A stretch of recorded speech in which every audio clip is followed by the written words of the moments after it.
Alright gentlemen, time to see the new whip. I'm in the middle of nowhere right now. Just kidding.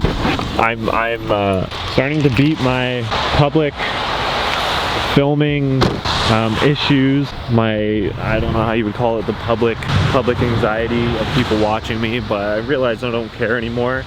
Damn, this thing looks good in the snow. It really suits the rough. Anyways guys, today I got the brand new reveal. If you guys watched the last video of me revealing the new Mazda garage, you guys would have seen the new beater, and I told you I was gonna do a reveal, which is why we're here today. We're gonna do the reveal video. So here we have the new winter beater and a bunch of fresh snow. You guys know last time it was okay and it just snowed again, so good God, it's not even November yet. Here we have it. This is a 2005 Mazda 3. I believe it's a GX. Doesn't have fog lights, but it has AC, it has power windows, it has power mirror. Doesn't have a sunroof. It could have been the GS in this model. I'm not entirely sure, but it kind of had like the base like gray and gross interior, which kind of makes me think it might be a GX. I'm not entirely sure. I literally bought it and drove it right away. So I bought this car back down in where I used to live,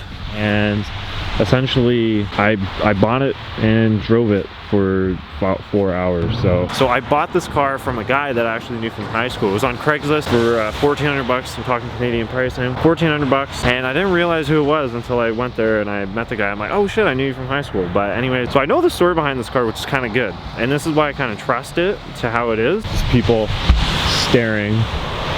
There we go. Public anxiety. Are you guys gonna come over here? You totally are, aren't you?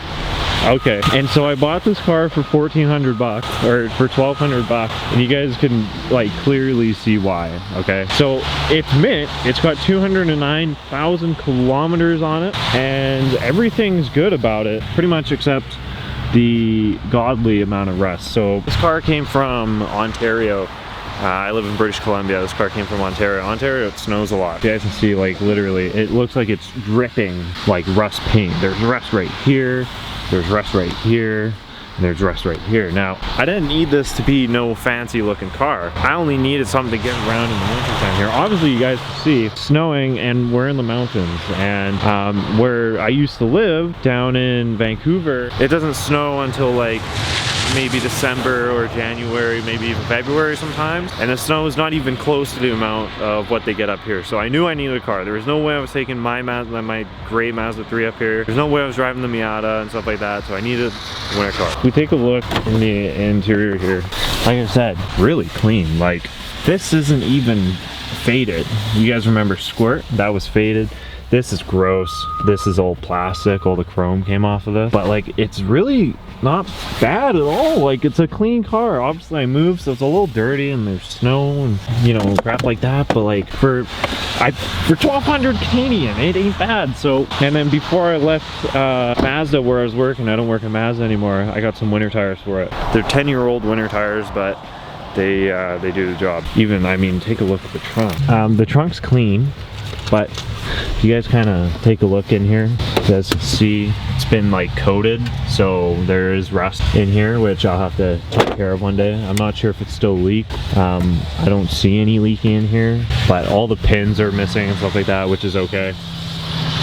God damn, gotta be any louder. Let's go find another. So I just wanted to tell you a little bit about the car. Now we're gonna go explain the plans of the car and what we're gonna do to it, because you guys are probably gonna freak out. You guys probably won't even know or believe what I'm about to do to it, but we're gonna have some plans. It idles a little weird too, and the engine light's on for O2 sensor. I already know what's wrong with it, but just driving it, like, you guys know I have a Mazda 3 problem when I know what's wrong with it. I already know. The engine mount's gone, the O2 sensor's gone, suspensions is fine, the brakes are fine, the clutch is fine. Transmission might be a little faulty, but it's mint. Needs a throttle body clean, needs a MAF clean, like, easy. Anyways, let's go find a new spot, and I'll tell you guys what we're gonna do to this bad boy. Snow beater. Winter beater. Well, would you look at this parking lot? There's so many places to explore. Hit the snowbank. Hell yeah, dude. A little bit of off-roading. So the question you guys might have for me is, well, what am I gonna do this? Well, are you really gonna bother me, my friend? Are you gonna bother me?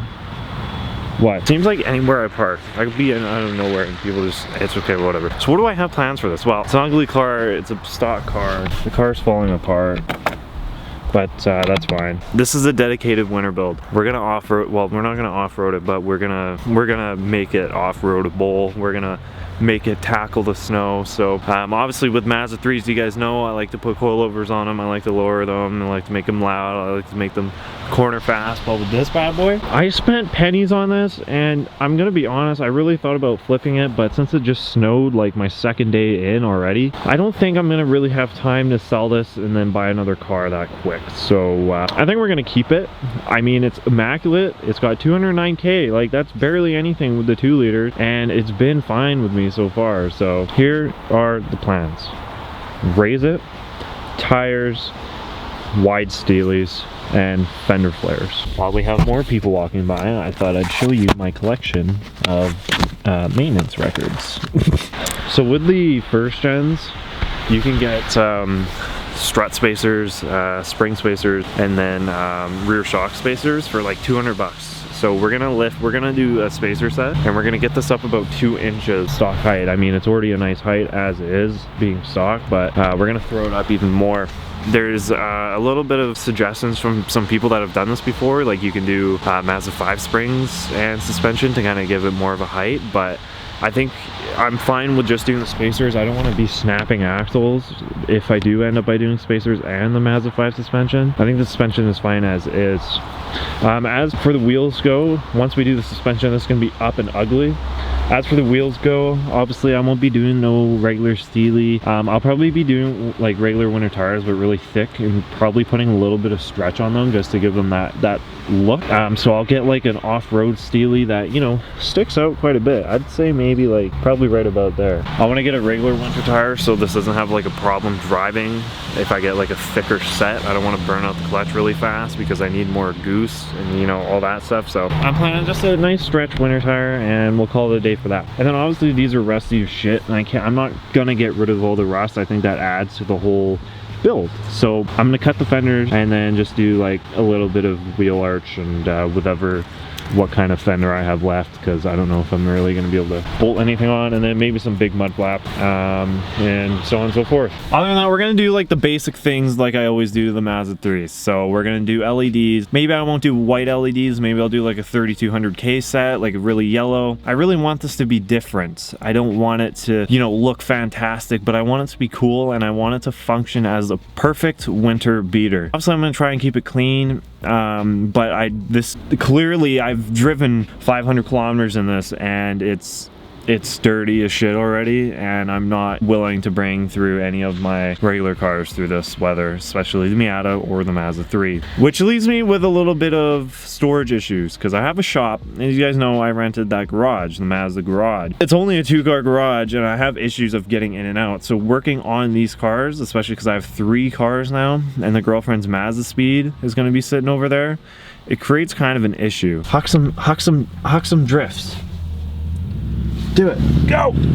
Yeah! So I might think about getting a temporary like 1-car garage, store the Mazda 3 in it, get one really cheap or something, and then I can do like the small jobs, like work on this thing in there, and then work on the Mazda 3 in there when I want and stuff like that. Something a bit more accessible. Like I said yesterday or in the other video, that other shop is more or less for tedious work and to store the vehicles that really can't go outside or stay in this weather. This thing is definitely going to stay outside. It's been fantastic, and I really enjoy it, and obviously it's another stock car to you guys, but at the same time it's done its job very well so far, and I have more than enough trust to deal with it. So I really want to do stuff to it, and I think you guys might really enjoy it as a little sub-series to, you know, a lowered Mazda 3 build, but something, you know, we're gonna lift and stuff like that. And thank you guys for watching. I appreciate it. Make sure to hit that subscribe button, leave a like on the video, and comment down below if you guys enjoyed today's video. I'm gonna go enjoy the snow and take some snow photos. Keep it real. I'll see y'all in the next one.